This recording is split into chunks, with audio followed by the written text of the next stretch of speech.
Welcome, ladies and gentlemen, boys and girls, to your favorite hour. That is T3PO Live. My name is VashSky. I'm going to be host of today's ceremonies, and boy, oh boy, do we got some stories for you. Actually, some good news, a little bit of bad news, and a little bit of interesting news. So hopefully all of that creates a witch's brew of good times for you. Does that go together? Well, maybe we're going to be talking about Universal, witches, Harry Potter. I don't know. I'm trying to connect all these things together. But to help plus up, let's say, our stories, well, we need expert commentary. We need people who actually have a keen connection to this stuff. There you go. I'll go ahead and go that way. Let's go ahead and get on some amazing panelists, why don't we? We have the one, the only LW Ghost. We have Erica from Erica and Raph, and a fan favorite, MJ. Hello there, everybody. How are you guys doing today? If I can get you on screen, there you go. Well, it is the season of the witch, so you're entitled to do that. Oh, yes, that is true. Illusion even now. I meant to go with our look at Erica's background, and you'll know. I meant to go with our Halloween intro. I forgot about that. Goodness gracious. But we do actually have a Halloween backdrop. Oh, there you go. That's the Halloween backdrop right here for you. Orange, you're glad you put that up. Yes, indeed. I am. But we're going to be sticking with blue today because I didn't go with the intro. But don't worry, we'll be all decked out here for the rest of October. How about that? I think that it'll work out pretty. I just warn you, excellent. I do not do pumpkin spice, and so there's that. Noted. Oh, okay. Noted. Oh. It's green. It's in my pumpkin spice mug. Enjoy, but no thank you. Well, it's starting to smell like pumpkin spice right here, and with the, yes, it is starting to smell like pumpkin spice. It's starting to, the fall colors are starting to, kind of come in right there on the trees and so forth. It's good. The weather is nice as well. And with October 1st comes the new fiscal year for the Walt Disney Company. And with that, usually the Disneyland Resort actually makes decisions regarding how its entertainment will actually go for the next year. And so what they do is the Disneyland Entertainment Department goes to Burbank and say, hey, we need this much money. We want to go ahead and do these things. And it's a decision on whether or not these things will actually be greenlit. Fortunately, it does seem like something has been greenlit for the Disneyland Resort. Here you go from Chip and Company. This is the only site, guys, that I had actually condensing this information that I could actually show you because Orange County Register is like, no. So there you go. Disney hiring for new mystery show coming to Disneyland by Sarah, October 3rd, 2025. Disneyland is hiring cast members for a new mystery show. Disneyland Park is currently hiring talented individuals for a new, yet-to-be-revealed show. The resort announced the news in a recent audition posting, seeking musicians, actors, vocalists, dancers, and other roles for the upcoming production. Disneyland Park is preparing for, yes, a new show. Thank you so much. Sorry, guys. I'm doing the best here. Is actively seeking talent across multiple disciplines, including musicians, improv actors, vocalists, movers, and dancers. Now, why this is such a big deal right here, and why I'm bringing this up in the first place, is because the suspicion out there is that this will actually, this new show will actually make its residence at the Fantasyland Theater, not the Royal Theater. The Fantasyland Theater, and it has been defunct basically ever since I think they had like a limited run of like the Lion King. Not the Tomorrowland Terrace. Tomorrowland Terrace is something else entirely. Oh, this used to be the Videopolis back in the day. Right. And it transitioned, I think, in the 1990s to being a theater, and that's where the canopy was actually installed. And then they've had a number of productions here, like Snow White, for example, and Amazement. There's a couple of others. Mickey and the Magical Map, I do believe. Lion King, as you can see right here. But it has been empty for years following the Lion King performance that took up residence here. And I think that was a couple of years ago. So the fact that they are getting entertainment in this space, I believe this is like a Man, I don't remember how many people can actually sit in this theater. I thought it was in excess of 2,000, but I could be wrong. Please, ladies and gentlemen, boys and girls, what do you guys think about maybe, possibly, Disneyland doing something right and getting some entertainment back into a long defunct theater? Have they checked the building for rust and dust? Well, by building, it's more like a outdoor stage with a canopy on top. It's been sitting there empty for a long time, and you know how good they are with maintenance. Not.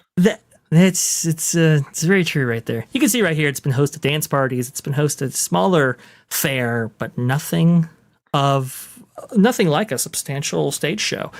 Now, this stage show, apparently, they're talking about like it'd be part musical, part improv, part comedy kind of a thing, which that reminds me a little bit of Aladdin, Lou. I don't know if you saw that in the Hyperion Theater back in the day, but that's kind of what it sounds like to me, where you have like kind of the genie element and you have kind of a musical element.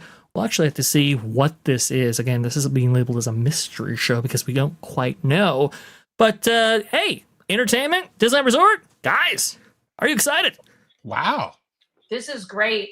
I'm so happy to see this. Please, more live entertainment. Right? It's just, yeah.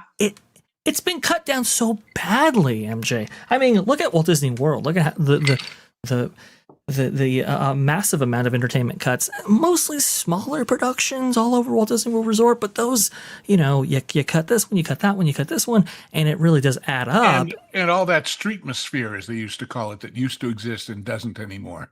Right. Like at Disney's Hollywood Studios, for example. All that's been cut.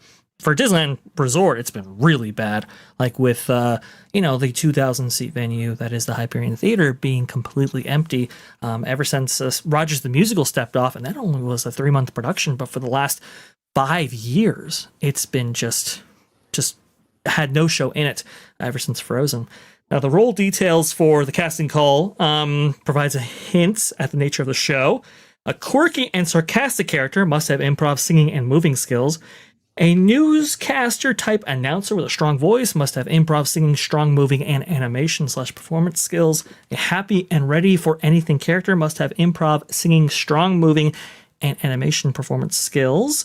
Let's see. Frazzled and bossy director of operations. Improv, singer, mover. Excuse me, but is something missing from all these descriptions? Please. Their gender. Oh, that is true. It's true. They don't specify male, female, or I guess in Disney's case, other would include that as well. Perfectionist, awkward, second in command, cranky, impatient, stubborn, sweet, ready to play, but makes her own real rules. So that's the first time I've seen the gendered language right there. But it is really fairly interesting right here. Oh, they do say these are 4 female presenting roles. Female presenting. Yes. So the bibbity bobbity boobity guys are in the running, are they? Right. And the former 3 were male presenting roles. So it's an interesting point, Lou. I didn't pick up on the gender thing, but I mean, honestly,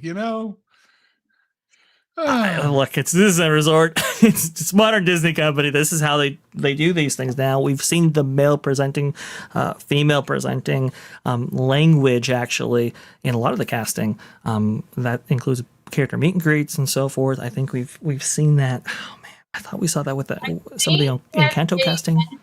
I remember they mentioned that the Maleficent character, whoever they had to choose. I hate saying this because I don't want to offend anyone, but it had to be a male to play Maleficent because the costume was too heavy for a female. I heard that. I don't know if that's a fact. That might just be rumor. So they're assuming women are weaker. How dare they? Right. So that's actually. Yeah. I mean, obviously, yeah. So that's for a specific role connected to Fantasmic at, I believe. I don't know if it includes Walt Disney World. I thought it did, but definitely Disneyland, where you had a stage performer who kind of battles with Mickey at the finale of that show right there. And the costume is so heavy that it usually is typically played by a male who has the upper body strength in order to perform, gyrate, and do all those things that is expected of that role. Now, because the thought process in the past has been that you were so removed from the audience that the gender really didn't really make a difference. We actually saw that too with Flying Tinkerbell back in the past, both I think at Disneyland and Walt Disney World. Okay. Sometimes that role will be played by a male. We actually, I have great news. So recently we did the Snow White at the Fort Wilderness Resort. You can have dinner with Snow White, and I believe it's Grumpy and Dopey. And then you meet the Evil Queen. The Evil Queen was not a male. It was a delightful female playing the role as the Evil Queen, as she should, in all her glory. It was fantastic. We took a lot of pictures, so that's good news. And then we did the Bibbidi Bobbidi Boutique recently for my daughter's birthday, and there was no one that was out of, the concern that we've all had. Everything was copacetic, let's just put it that way. We were very happy with our experience because I tell you what, if the apprentice, if the fairy godmother apprentice was not what we wanted, we were out of there, totally gone. So we were. Well, I loved. There was a clip when that first guy with the eye makeup was being a barker out front, and he looked at this little. She had to be 5, 6, 7 years old, and he says, "Don't you want to be beautiful like me?" And she said, "No," and gave him a dirty look and walked away. Good for her. Yeah, good for her. He's right. Good for her. Now, Vash, nobody's mentioned any characters, right? So we don't know if this is a set of existing IP people and they're just not telling us, or if it's some original show that has nobody in it that we know. Right. We nobody's mentioned characters. Sometimes these casting calls can be vague for that purpose, so that they keep it as a surprise for when they actually do formally announce the show and so forth. Or maybe it simply, you do the casting call, you get to a certain point, maybe that show doesn't actually go forward. There's another reason why you would want to be especially vague, and I'm sure the details will be revealed to these cast members when they actually show up, but for right now, we don't quite know what this show is going to be. And I just think it's interesting that for so long, Disneyland has stripped the emphasis from entertainment to attractions, and we all know why that is, because of the Lightning last Lane. Entertainment I can think of was that guy doing Deadpool telling stories, right? Yes, that's true. Actually, that didn't work so well. That's or that awful Doctor Strange thing over there, but that was all DCA. So that's true. Yeah, it's they just had a particularly hard time in recent years when it comes to because of course casting being for a in Southern show. California with Hollywood right there, it's so hard to find talented performers. Right, talent's not the issue though. It's actually paying for it. Right, it's right, exactly. We don't want to, because unions have really fought for much higher pay than they did previously, and it's like, look, we're just not going to place that much of an emphasis on entertainment because we're going to try to sell Lightning Lane. And hey, if you're being absorbed by a show for 45 minutes or an hour or whatever, well, that's 45 minutes and an hour that you're not, utilizing our Lightning Lane product, so to speak. So that's been the shift. And I do like how, hey, we're kind of getting back to this entertainment-oriented resort, because I think it's so crucial, especially with like annual passes, for example. Why would you buy into a Magic Year annual pass for a place in which you've been on all the attractions, you've been on all the rides? Entertainment keeps these things fresh and keeps you coming back. So just stuff as a there. contrast, although I have not personally been there to see it, that How to Tame Your Dragon show at Epic Universe, if it was Disney, it would be a separate ticket and it would be Cirque du Soleil for $150 on top of the price. So, the things that they include versus the things that Disney doesn't start to become a pretty striking contrast, don't they? That's a fair point. Lou. Oh, my goodness gracious. Well, we're going to be keeping up to date on this. I am very curious to see what show or what I guess theme actually goes into the Fantasyland Theater. It's a big theater, so the expectations are very, very high. All right, awesome stuff right there. Let's see, we've got some people in the chat right there. We got Julia, we got Ken Reinhardt, we got Chris Dickerson, and I think we have a theme park wizard as well. Hello there, all. Welcome to it. Awesome stuff. What's not some awesome, though, is this next story. Ugh, I don't like this. Okay, so we just talked about changes at the Disneyland Resort and changes overall at the Disney parks themselves, where they have this emphasis on lightning lane, the emphasis on efficiency, and all this kind of stuff. Well, now, cost cutting begins in a big way. Here you go. From Theme Park IQ, Disneyland has released the park hours for the opening day of the holiday season. And it looks like Disneyland will close at 11 p.m. and DCA will close at 9 p.m. This is very odd, as past years, Disneyland during the holiday season has always had midnight closing times. That's why Lou said, wow, because this is a Friday, the first Friday featuring holidays put up, all established, and it's closing at 11. This is a big deal, because and usually 9 it is at DCA. Does that mean that the show is not going to happen, or it's going to happen in dusk rather than darkness? I would assume, because the sun does fall earlier. It's going to be fairly darkened up, but that's going to be the last thing that you're going to be able to see if they do put on a show at all. And I haven't gotten clarity yet as to whether that's going to happen. I'm assuming it is, but it's like you're going to close the Disneyland Resort basically starting at 9 and Disneyland at 11. That is absolutely insane, and it's insane for a multitude of reasons. So if you let me see if I can put this on they're screen making right park now. hoppers wait till later in the day to get into both parks. Yes. So that's kind of strange, isn't it, or is it? Well, so park hoppers, ever since the shutdown, Lou, they have changed the way that park hoppers can actually visit the parks. Previously, I think it was like you couldn't transfer over till 2, I believe, was the But it didn't was say the initial transfer; it hours. just said admission. Period. Right? Well, yeah. Does so that mean when you move to the other park, you have to wait till 11? Okay. Right. So if you reserve your first park, you have to wait until 11, and then you can actually make your way over. But to your point, Lou, I mean, now you're limiting access to that park. Let's say if you go over Disneyland from DCA, now you're limiting access to that for 12 hours rather than 13, as it previously was. And this is bad for a number of reasons. For the city of Anaheim, remember, Disneyland Resort is surrounded on all sides by streets. You have Ball Road to the north. On the east side, you have Harbor. South, you have Catella, right? And then I think it's Walnut on the west side, right there. Which, for those who do not know the origin of the name Catella, there was a farmer there who had 2 daughters whose names were Kate and Ella, for real. And that's where Catella got its name. Right. And Walt was actually, he was asked whether or not he wanted to go ahead and change the name of that street. But he loved the story so much, he just kept it the way it was. But let me see if I can get this on screen right now. You can kind of see what I'm talking about. You see the 5 kind of cutting through there. That's the yellow. But this, Walnut, Ball, Harbor, Catella. The reason I'm bringing this up is because when people leave the Disneyland Resort, and when they're forced to leave all at once, guess what happens to the streets next door? Bad things. Bad things.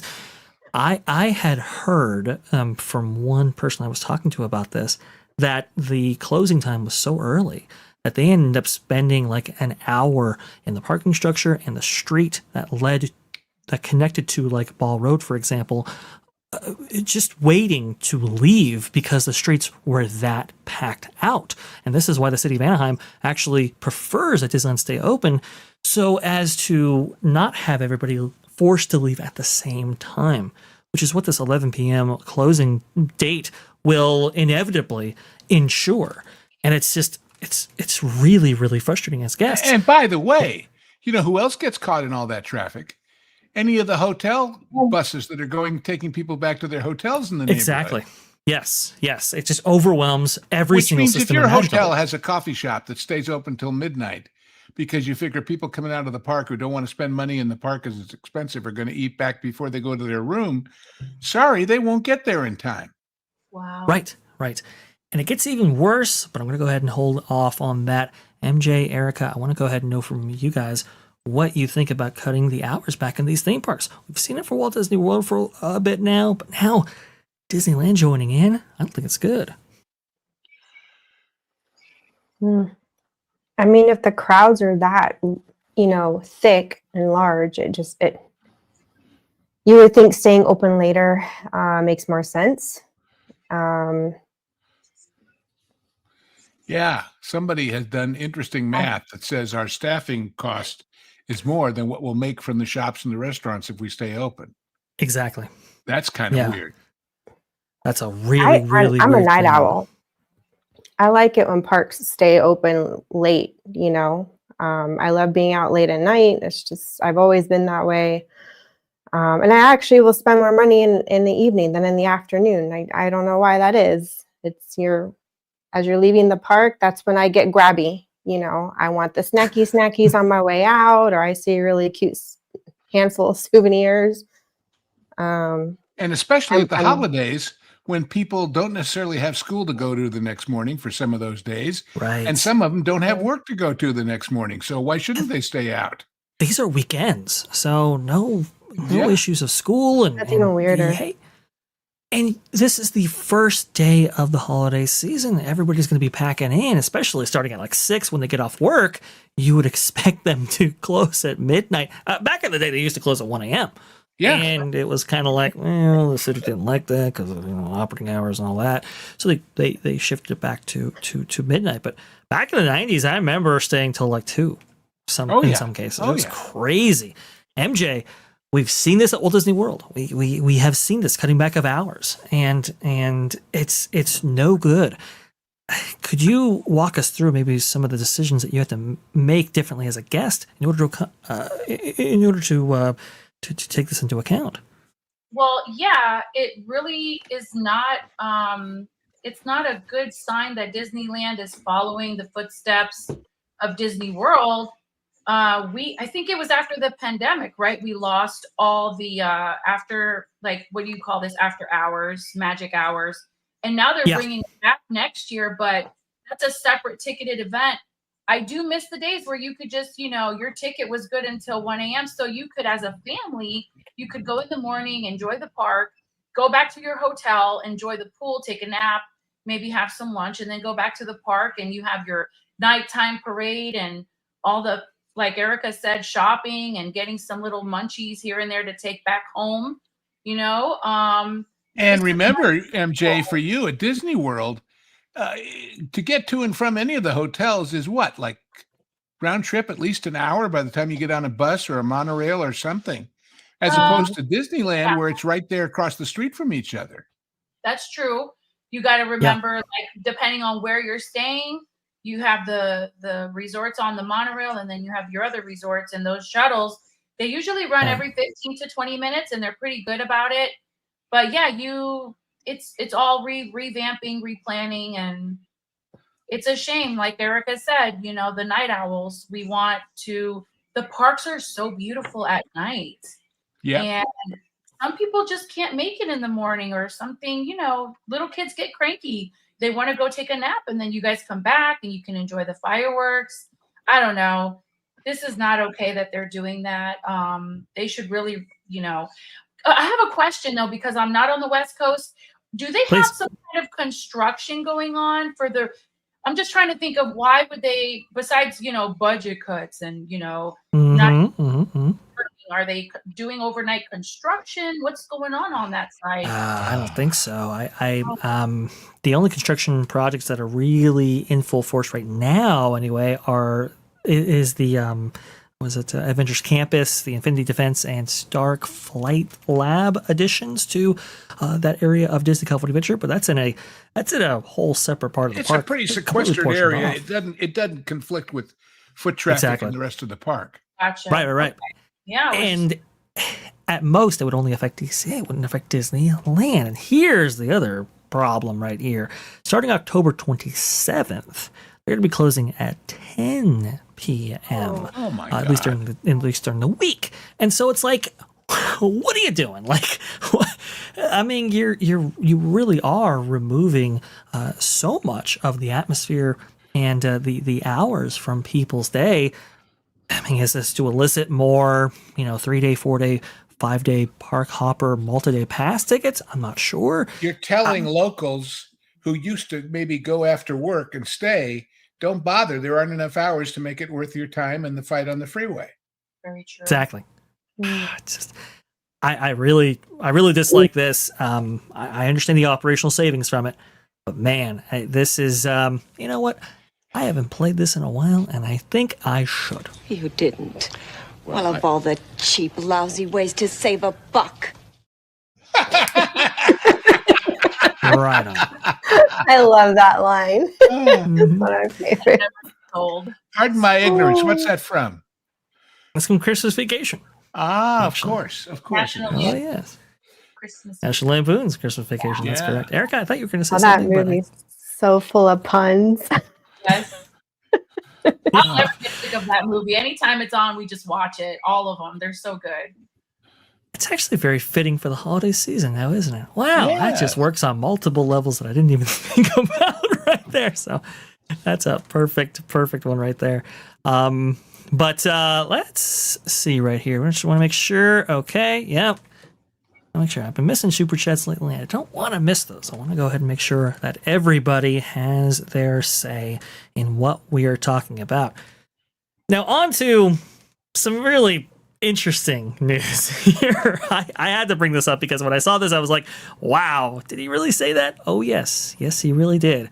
There you go. From Entertainment Weekly. The Simpsons showrunner would be, quote, shocked if Universal lost theme park rights. Quote, it would destroy them. Yeah, sure it would. Wait, what? Yes. This is Matt Selman, showrunner for The Simpsons, tells Entertainment Weekly. This is by Wesley Stenzel, October 5th, 2025. I'm going to go ahead and scroll down here and get to his comments as part of this article.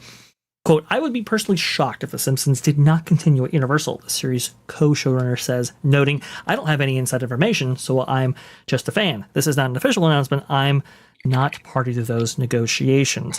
And then later on, he actually says this. He says, let's see.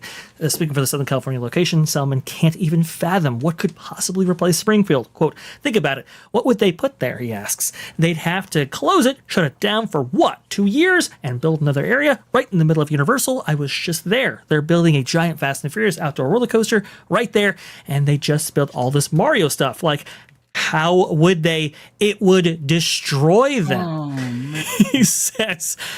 And I'm just... He has no self-interest whatsoever because as long as it's there, it's still theoretically building an audience for him to make more Simpsons, right? I guess. No personal interest involved at all. No, of course not.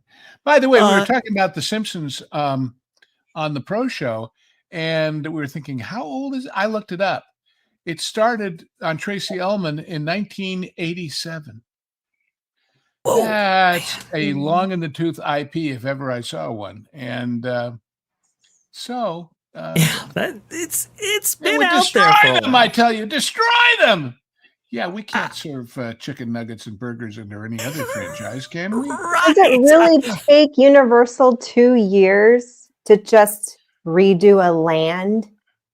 I don't think I so. mean, Oh, it might, I but don't- 2 years as opposed to 6 or 7 at Disney is speedy. that's very I think true, actually. this area is tacky. I've never liked it. I just Yeah. thought it was aesthetically ugly for a theme park. It tried hard to be tacky, and it tried a little too hard.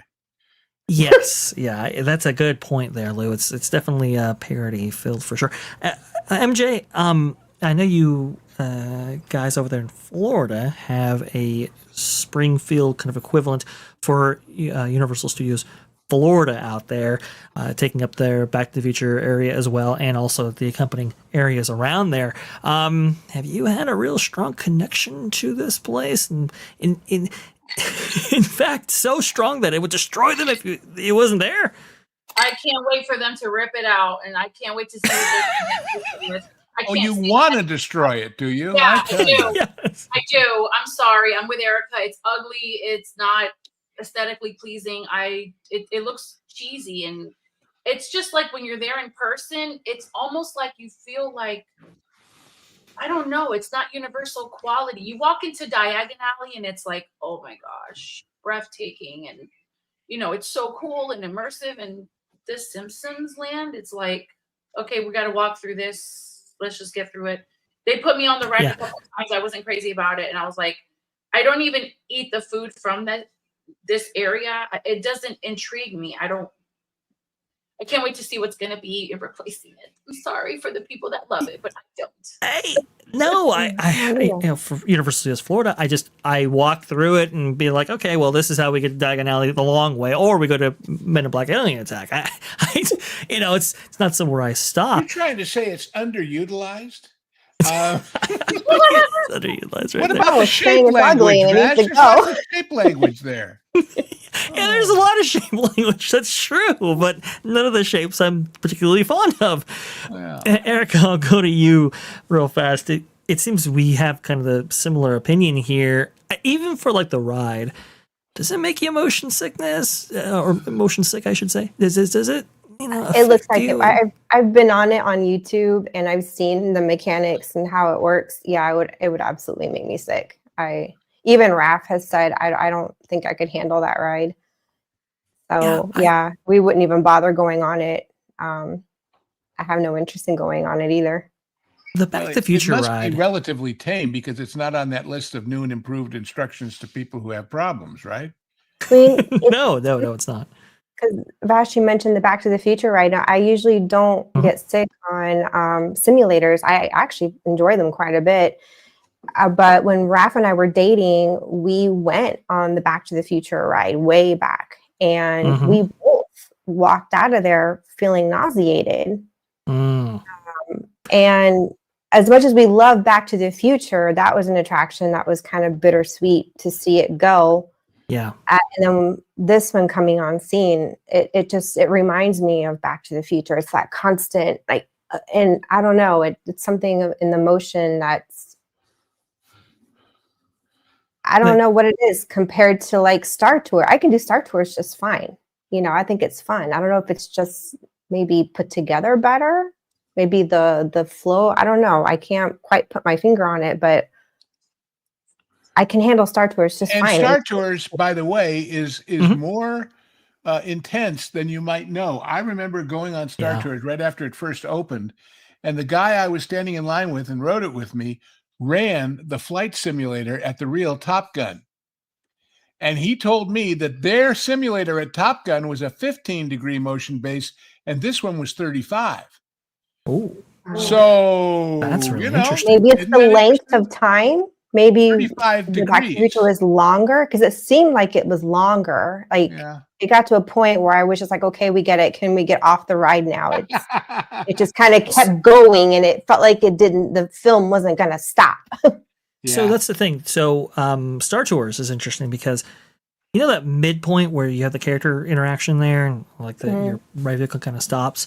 That is actually there to recharge the system. And I do wonder if between those breakpoints, because there is a break in between, there's not as much motion for as long. Whereas Back to the Future, I don't think had that midpoint where you just stopped. It kept going. The system recharged. And it was just kind of like improved technology. It's not always a good thing, right?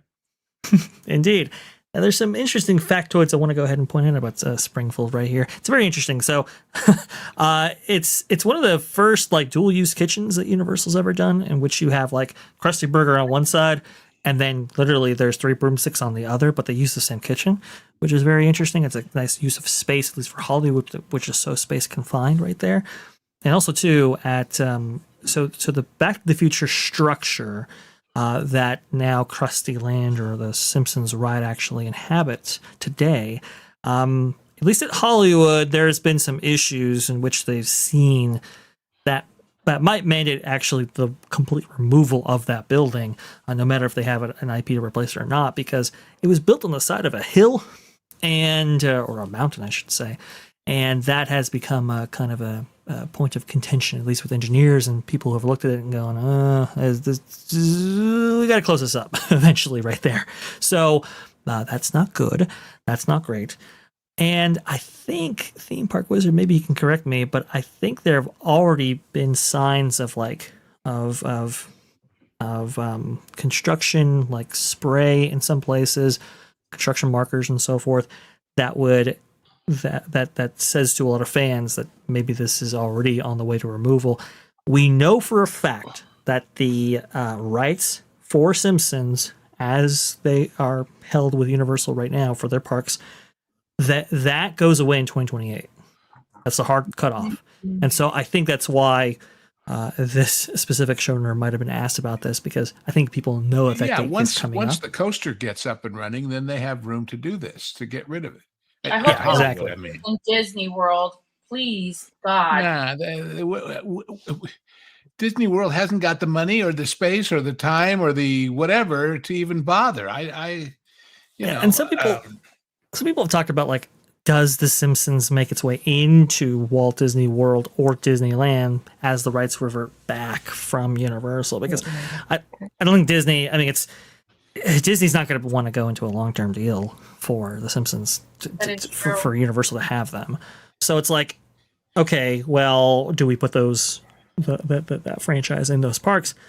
I don't know if we do. Some people have been theorizing that that's where these things are going. I'm not quite sure about that, but look, outside if it's ever anything more than a character meet and greet someplace, I would be surprised. Right, exactly, and that's historically what it's done in the past. Lou, earlier you mentioned, Lou, about the warning signs. Maybe you meant it as a joke for the Simpsons ride, but when it was Back to the Future, and now that it's the Simpsons, when we rode, there were signs everywhere.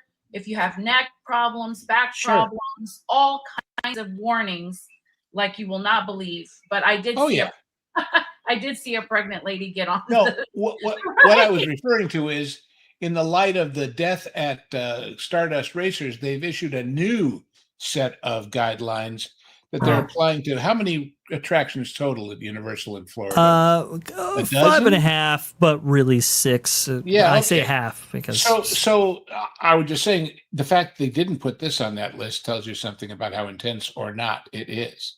Yeah, historically it hasn't been that intense, at least compared to other maybe simulator attractions like Forbidden Journey or Monsters Unchained, and even certain coasters. Well, plus, since you sit down in the what used to be the DeLorean and is now not, right? It's similar to the sidecar on Hagrid, not the motorcycle on Hagrid. Correct. The sidecar got a pass in those new deals. So anyway, yeah, and the motorbike did not, which is very, very interesting. So in terms of an intense experience, it really hasn't been that intense, but I will say the motion sickness, I think it does come up with this specific attraction. I'm not sure why. I think maybe also too, I think Star Tours has blowing air on you, whereas I don't think that's the case for either Simpsons or for the previous Back to the Future. So it's just, I find this a very interesting set of events right here.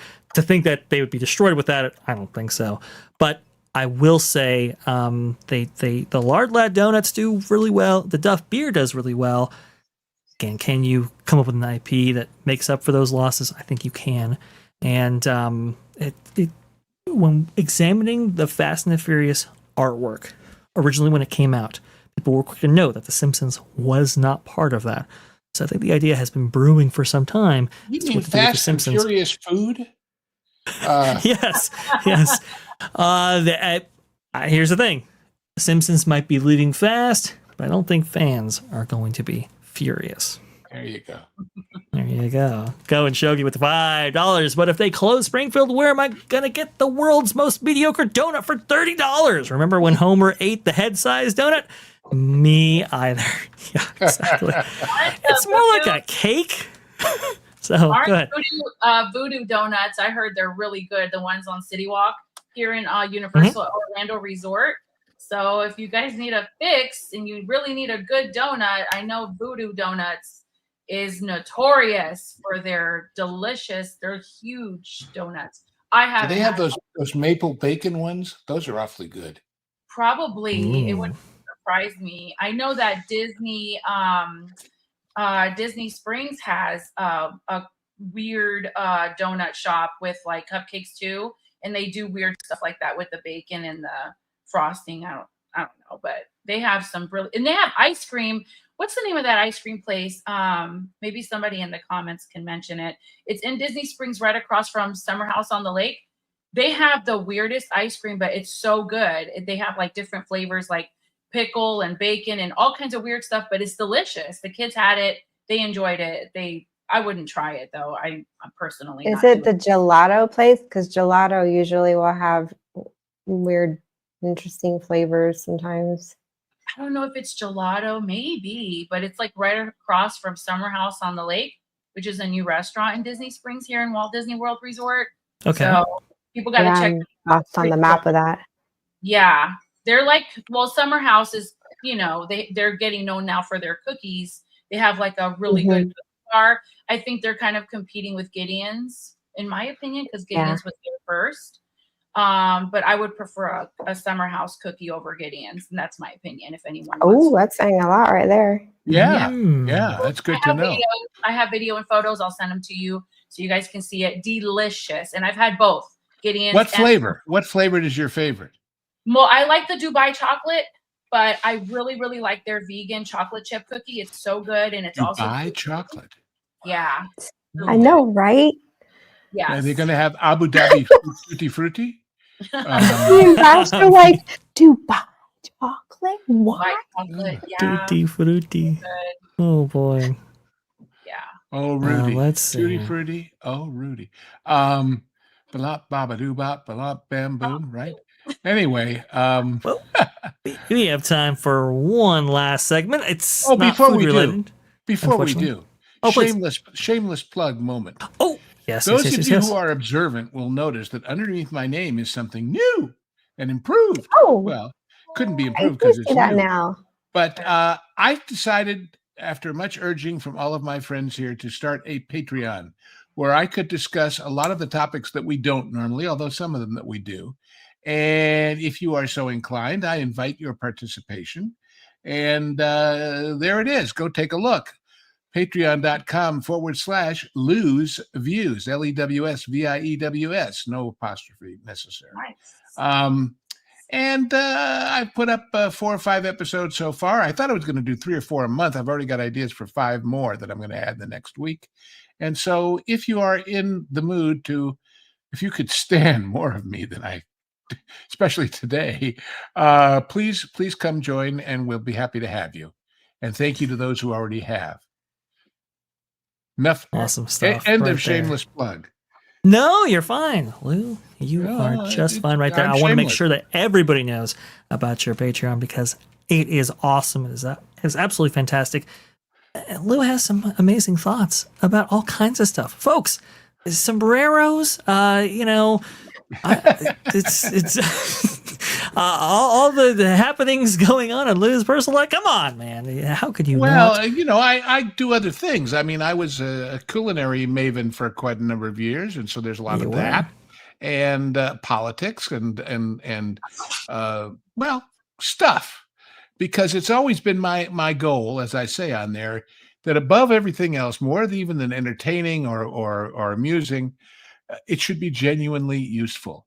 And as I think people who've been here and also with you and I, Vash, on the Sunday show, there's a lot of lessons from showbiz that apply to quote unquote real life, however real your life may or may not be. And so I hope you get some value that you can apply to your lives and your families and your futures. Boy, I'm not offering too much, am I? But hey, it's only $5 a month, so what the heck? Only $5. There you go. And I know you were going to start out slow, Lou, but I know you have some ideas brewing there, so you might get a lot there may be more months for in your the future where either health or travel or one thing or another cut down the output. But so far, I'm cranking him. So there you go. Well, there you Apparently go. the world, including the sombreros, is offering me ripe material to go off on. So there you go. Well, that's absolutely fantastic. Definitely check out Lou's Patreon. The link is going to be in the chat right now. So go ahead, click that link, and you'll be happy that you did. All right, now this one I am super excited to show you guys because we've been talking about this for a long time now, and we have 2 updates regarding this whole thing. What am I talking about? I'm talking about the Fast and the Furious coaster over there at Universal Studios Hollywood. Maybe coming out to the East Coast. We'll get to that in just a moment. But somebody put together an amazing 3D mock-up of what this is going to be like upon its opening, because it's really kind of hard to describe the sensations you might receive from a controlled spinning coaster like this. And so I think this is really, really instructive for those. Now, did whoever who do are this fans of get this. inside information? Because since this thing spins not just freeform, but to aim you in particular directions, are the turns we make on this accurate to the real thing, or do we know? I don't know. So these are speculative based on Okay. kind of the testing and what the curves, how they might want to accentuate those. So it might be different. That's true, Lou. But it gives you an idea of what they might be going for. Like that move, for instance. Not doing that. Oh. Oh, I bet yeah. I can predict what the warning signs are going to say. Yeah, I think we can predict those as well, Lou. Oh, and again, oh gosh, here we This go. is What? this is Felt gonna that, be Erica? pretty intense right here. Oh. What? Yeah. Just looking at it, I could feel it. I'm like, oh, not doing that. Maybe Oh, 20 here we go again. It's gonna spin again. It looks like fun to me. It looks like fun to me. It looks like a blast. You can see again. right there. It goes over the Starway right there. Again, this is on a mountainside, so the views are going to be absolutely spectacular. Maybe You 20 can year see old. right there. Oh man. What you guys think, though? I mean, come on, this looks awesome, and it's going to have music and so forth. Oh, wait, they just gave away the fact that it's not realistic. You know why? What? Clear skies, no smog. Lou. Oh, you're so bad. I but remember when LA looked like that, but I'm ancient, so. yeah, they were just coming up with the automobile back in the day. No, I'm joking. Oh, God. I'm just joking. Lou, sorry. Automobile, we were lucky if we had a scooter. And we had to go in the mud all the way to school and live in a hole. And Well, now you can drift. Hollywood drift, that is, on this coaster in your own car. My 20-year-old and 22-year-old will jump on that thing so fast.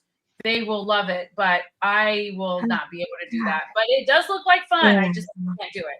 Not for me. Come on, Erica. You got to be first in line, right? Yeah, you're full of it. Nope.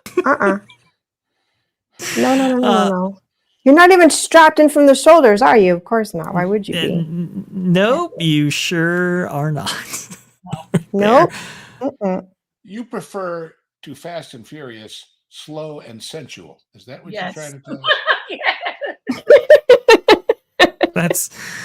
That's really interesting. Right there. Have fun. We'll stay at the Sheraton. We'll see you in a few hours. Me and MJ will be sitting on the sidelines having a snack while the adult kids go ride the stuff. Amen. And if they have something food to the Fast and Furious, like a Vin Diesel pretzel, count me in. I'll give you a whole review if it's good or not. But other than that, A Vin Diesel pretzel. What a concept. I love it. Speaking of Vin Diesel, it's very interesting because a lot of people, we were just going, we were just talking about this actually, and how there's not really going to be a story connected to this specific coaster here. And a lot of people were saying, well, we had this big Wall Street Journal article that came out that basically said that they haven't gotten a script. They haven't gotten a lot of the things that they need to. Apparently, Universal's asking for $50 million in cuts before they even go into production on the last, I would guess, Fast and Furious. Do you think that had anything to do with the lack of story here? It's an item I didn't really thought about, but please. It's more universal this way. It applies to all of them, right? Indeed. All IPs must die someday. They don't have to be murdered the way Disney does it, but anyway. That's true. That's true. Let's just say this is a huge improvement over that stupid Scream thing that was on the tour. Oh, yeah. Fast and Furious Supercharged. Ooh, no good right there. And you see, unlike at Florida, see, MJ, this is very interesting. When you go to Universal Studios Florida, for instance, you can choose to either opt in or opt out of actually going on an attraction. If you want to ride the studio tour at Universal Studios Hollywood, that takes you all to the back lot. It's world famous. You had to endure that every single time. Ugh, not good. Now, no longer the case. To say, when we went through the queue at the Fast and Furious here in the Universal Orlando Resort, the queue was amazing, very detailed. with all the knickknacks from the film. And my better half, who you see behind me right here, whoop, he is a huge Fast and Furious fan since he was, a teenager when it came out. And he was so excited to see, you're in the mechanic shop and all these things. We were blown away by the queue, got on the ride, and I was like, oh, he's going to hate this. He's going to be like, why did you put me on this thing? He actually liked it, but they could have done so much better. It's not a good ride at all, and everyone knows that. It's bad. It's a really bad ride, and I've heard concepts as to what they might retheme that to in the future, especially with this next bit of information right here that we just have to get to, because East Coasters don't feel left out too long. This from Theme Park Wizard's own website. New shipment of Intamin track to Universal Studios Florida for their new roller coaster. This by Ethan himself, October 7th, 2025. An eagle-eyed theme park enthusiast has spotted a track shipment for their new roller coaster coming to Universal Studios Florida. And this is going to be the one that will be taking up residence in the place of Hollywood Rip Ride Rocket. Universal received a new shipment from Intamin of coaster supports and track pieces. This new Intamin coaster is replacing Hollywood Rip Ride Rocket in the front of the park. And this new coaster is widely speculated to be the East Coast version of the Fast and the Furious coaster coming to Universal Studios Hollywood. So, if you like the controlled spinning aspect of this coaster and you want to ride it for yourself, you might just be getting that opportunity here at Universal Studios Florida. Now, we do know that the coaster manufacturer of the Hollywood Drift version in Hollywood is Intamin, so those two things check out right there. And again, this is going to be the first controlled spinning coaster with inversions that's ever really it's ever really made its way to a park ever. Unlike Cosmic Rewind that doesn't have inversions, this will have a top speed of 17 miles per hour. This looks absolutely awesome right here. MJ, come on. Now you got to go on it, right? It's Universal Studios Florida. It's right there. I didn't go on Rip Ride Rocket. I don't think I'm going to go on this, but it does look cool. I'm happy for all the fans. They deserve it. They need it. And it's cool to look at. You do want to walk in Universal Studios Orlando Resort and see a roller coaster attraction. You can, even if you're not going to go on it, if you physically cannot and you're not capably incapable, you could sit down and have a refreshment, a snack, and look at it and just be like, wow, that's really cool. And listen to the sound. It's people, us theme park people, we want to be, the smell, the sound, everything in a theme park. Yep. This is so important.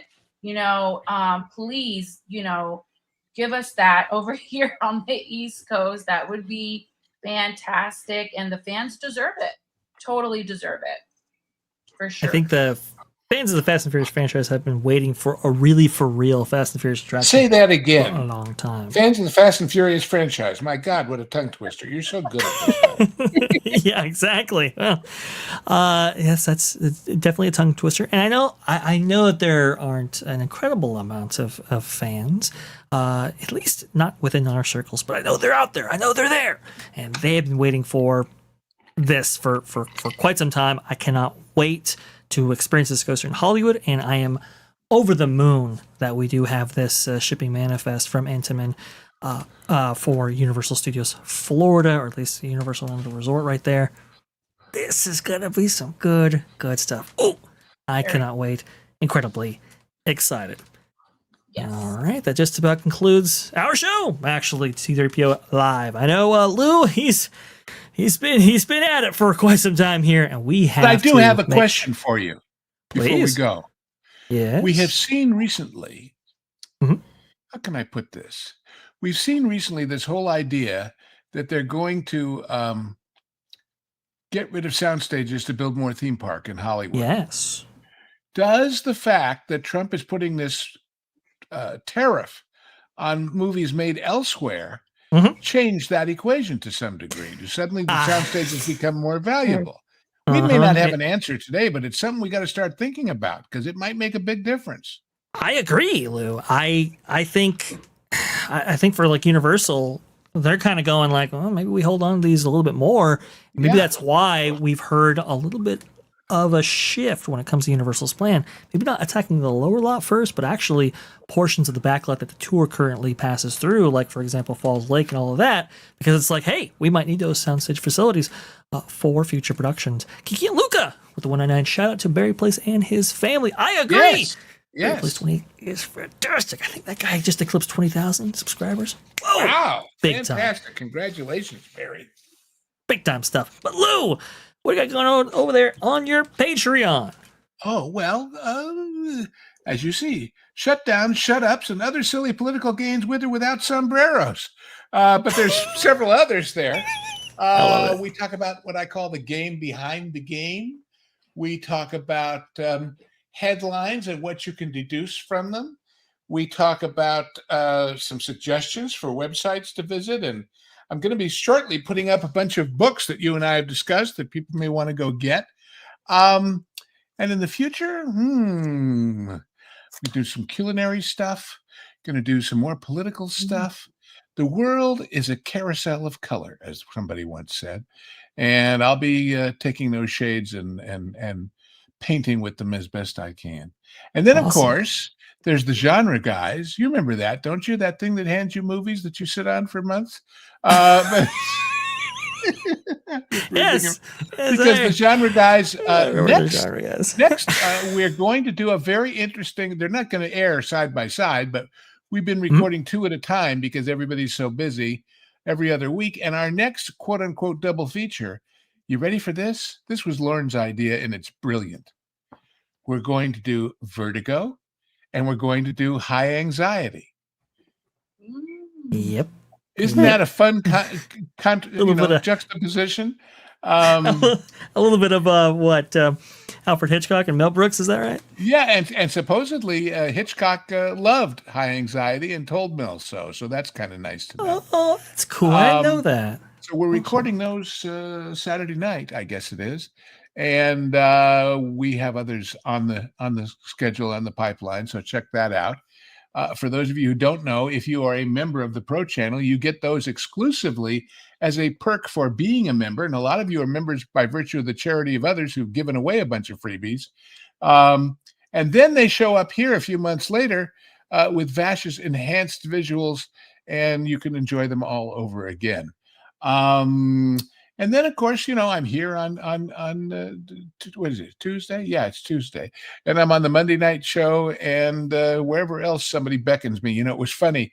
Lauren and Apollo wanted me on the show I guess it was Friday night. And I was a little under the weather, a little tired. I had to decline. But they were doing a show, I think it was Friday, about the worst sequels. So in preparation, thinking I might be there, I looked up lists online of the worst sequels. You know what the most often cited one was? Highlander 2. Oh, really? Yes. Wow. And I thought, Lauren, you're in for trouble when you do that show. I'm glad I won't be there. Because we all know what aversion he has to There Can Be Only One. Dude's not good. Anyway, so I'm way too busy is the answer to that question. And Yep. My health is improving and my outlook is always positive no matter what. And thank you. And so onwards and upwards. I'll shut up now. Health as well. Yes, health is For definitely well right doctors, there. maybe, not for me. But anyway. Erica from Hanging with Erica and Raph, what do you got going on over there on the channel and maybe places that you are stream hopping to? Well, I got a lot of Halloween stuff that's keeping me occupied. Like tonight, I was doing my lighting and it about killed me. Oh, that's it. Dad Man walking no good. 55. You're not On supposed to stick your wet finger in the socket of the lights, by the way, in case you didn't know. It almost killed you. I promise I didn't do that this time. I'm so helpful, aren't I? I tell you. Those are the lights, Clark. They're not twinkling. Sorry. No, I'm going to be on Dad Man's Walking 55 on the 17th, and I'm going to showcase my entire display and all behind the scenes.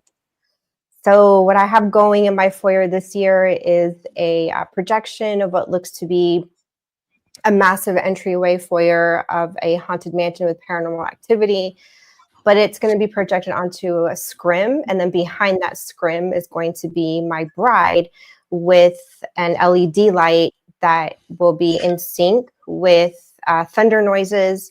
So she will flash appearing, and she'll be appearing and disappearing throughout. Yeah, it's a whole thing. And the light, I was tweaking the lighting tonight, and I ran into some issues because I'm having to finagle a transformer 220 plus 110 and everything. Yeah.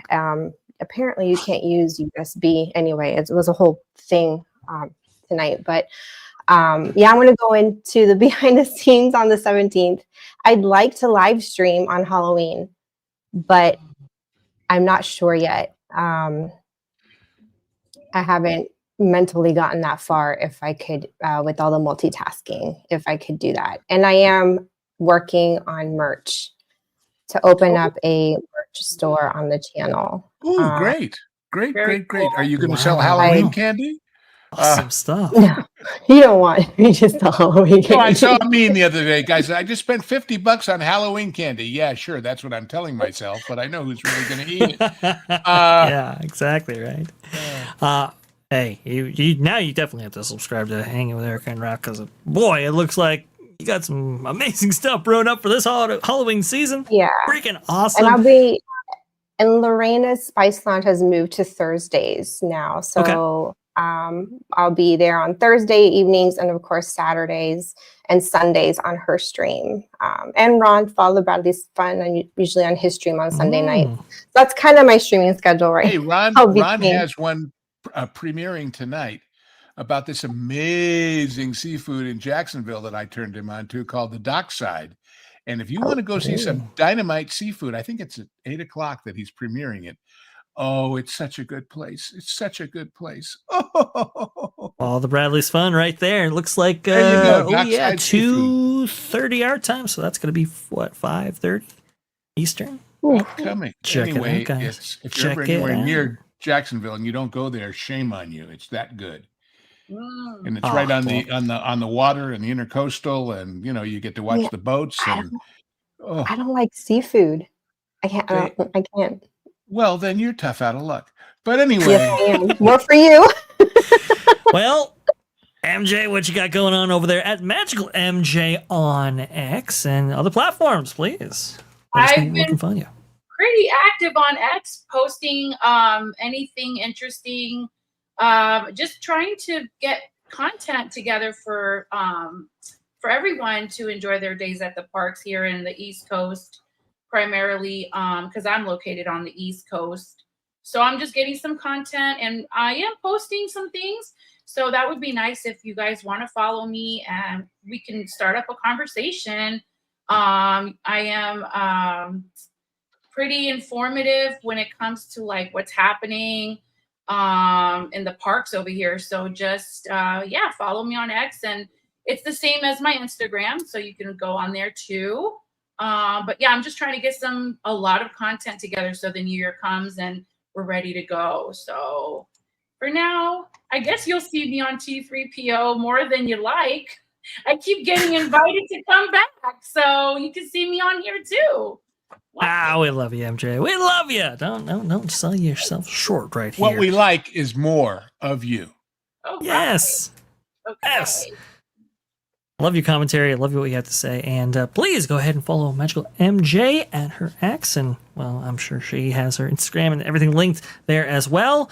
Links in the chat right there. Go and Shogi, thank you so much for promoting our amazing panelists. Very much appreciate that. Theme Park Wizard comes on in here saying, maybe to answer your question, Lou, the sound stages slated to be demoed are very old, not used for big movies or TV anyway. All the new stuff goes in the